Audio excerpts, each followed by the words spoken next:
گه مرگ باشد، گه زندگی، گه پادشاهی، گه بندگی. پدر را کند جا به تخته زی تخت، پسر را کند زان جگر لخت لخت.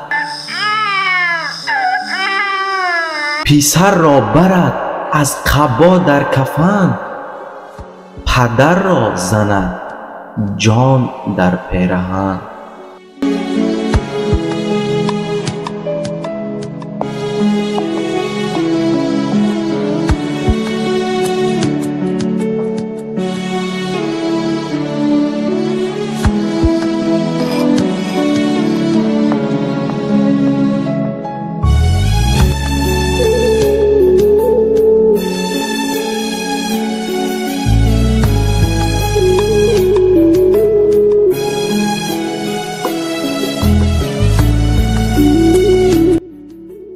سلام و درود به پایان به همه.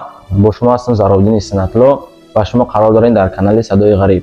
چقدر که بسیارتون میدونید ما یک چند روز پیش یک زبور کردیم، یعنی یک ویدیو کردیم درباره بیمار بودن دخترچه همین برادر و من میندارم ای همه آدمایی که با طریق مالی کمک کردن، نتونستن دعا کردن، در همین ویدیو لایک موندن، کامنتاری خوب نوشتن یا که با دوستاشون روان کردن، ای همش من میندارم برای که همه ای کمک میشود.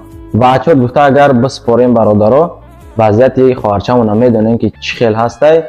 این حال خیلی همین اکا گفت که تایی 1000 چند سامون جمع شدگی، 1100 سامون باشه همین قدر جمع شدگی که 1100 سامونه اگر که با رسخود بالنیسه حاضر حساب کنیم خودش همین یک روزه رسخود نمیشود. مقصد چیه برادرها؟ مقصد ایه که حاضر همین خواهرچه ده انیق نیست که تو 50000 بیار تمام توبت میشود. بسیار خیر انیق نیست. انیق نیست که یک ماه دساز میشود.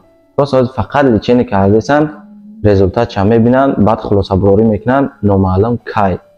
به همین خاطر هر یک دقیقه که در بالنیسه هستن، مثال اویله ای برادر است خیلی دخترچه در بالنیسه در جای وزبین در قربالو خواه است، همو هر یک دقیقه بدگیش وای سوم میسته، سومی پلتا دارو ایش وای ما به قدر میتونستگیمون کمک میکنیم برادران، نه که اگر همین 5 جمع نشوه مشت نمیشوه. و همین خاطر میتونین مالی 5 روبل 10 روبل 20 روبل 100 روبل نمیتونین برادران راست دعا کنین.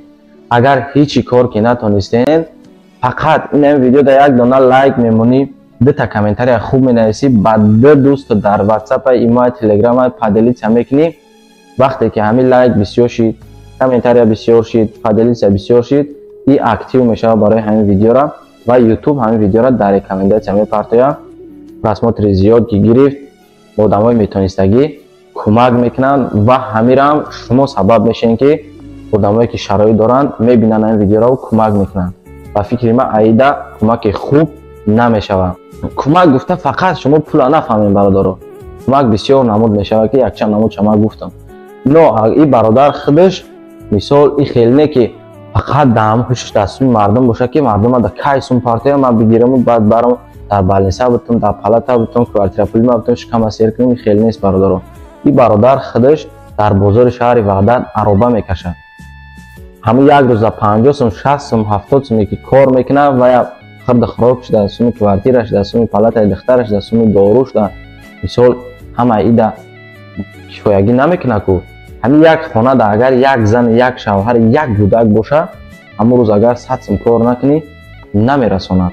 یک چیز خوب میدونیم با پرستای کنه که در بالنیسه باشی و حالت دیدین که چه خیلی حالت در این حالت باشه که این خواهر هر 2 ساعت پس همین خیلی شیشه تازه میکنن.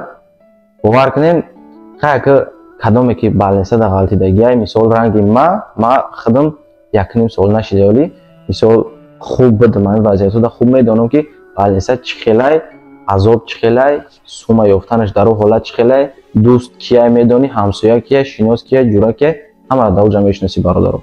به همین خاطر کدامی که میتونیم به کدام طریق باشه، پولی مالی دعای یا که پدلیت این ویدیو لوگوی کار راست تک آیا جد نه آیا جد کمک کرده میتونین مرحمت کمک کنین. و چنانه که میگن سخن ایدوان لقمان خوشه خدی برادر سخن میکنه گوش میکنیم همه کسا. أعوذ بالله من الشیطان الرجیم. بسم الله الرحمن الرحیم. السلام علیکم و رحمت الله و برکاته. برادران خداوند داشته شما را رحمت و مغفرت کنه. پروردگاری کلی مردم مهاجر خدا جان نگهبان باشه، در جای باشین الله خورد ما نکنه. خداوند در جای باشین، خدا جان نگهبان تا باشه.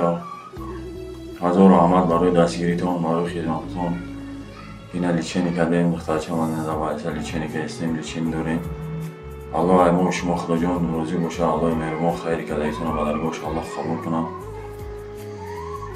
همراه گفتنیم برادر اگر یک دستگیر دیگه مون میکردین یک چیز مون میکردین الله برکت و متخیر که من خودم اربا میکشم روز دیگه نمیتونم مثال خود شرایطی چی ندارم اکجان و اپجان و خواهر جان و مثال مادر جان و من شرایطی ندارم که مثال من اربا میکشم خودم دامی چی ما مقصد همی بازاری خمونده مثال مقصد همی زندگی من هیله پیش میبرم. من خودم هم ایجورا میشینم گفتی گفت که من دایم و یک نیم از پلی ایجورا میتون خداوند ایمان شما روزی باشه. همون را گفتنیم اگر یک دستگیری دیگه هم میکردین یک کمک دیگه هم میکردین هم یک نیم وقت دیگه لیچنش موندگی انشاءالله همی لیچنش هم بکنیم بود کنیم انشاءالله رحمان دعا بگیم انشاءالله باز هم دعا میکنیم کدومید که میتونیم بکنیم کدومید که نمیتونیم دعا کنیم در امان انشاءالله بهترینه. خداوند همه شما را نگهبان باشه و اهل و عائلتون را نگهبان باشه. خداوند فرزنداتون را و پدهای زمین و آسمانی نگهبان باشه. من همین ویدیو را با امینو خدمت کردم در کانال امیرا در اکای زروبیدین مقصد کانال صدای غریب در میمونه. الله مهربان نگهبان باشه. هم یک کار دستگیری کنین مقصد هیچی نکنین امیرا دستگیری کنین امیرا پدری سکنین حالا یک لایک مونه که دیگه بودم ببینم مقصد یا دستگیری ممکنه یک کمک مون برسونه. الله مهربان ایمان شما خدا جان راضی باشه. خدا همه تا نگهبان باشه.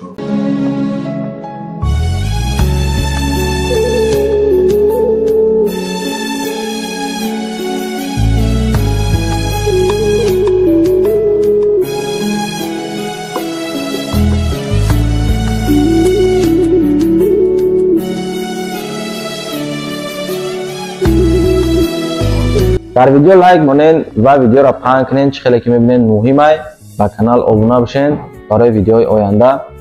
قناتون با خدا تا دیدار.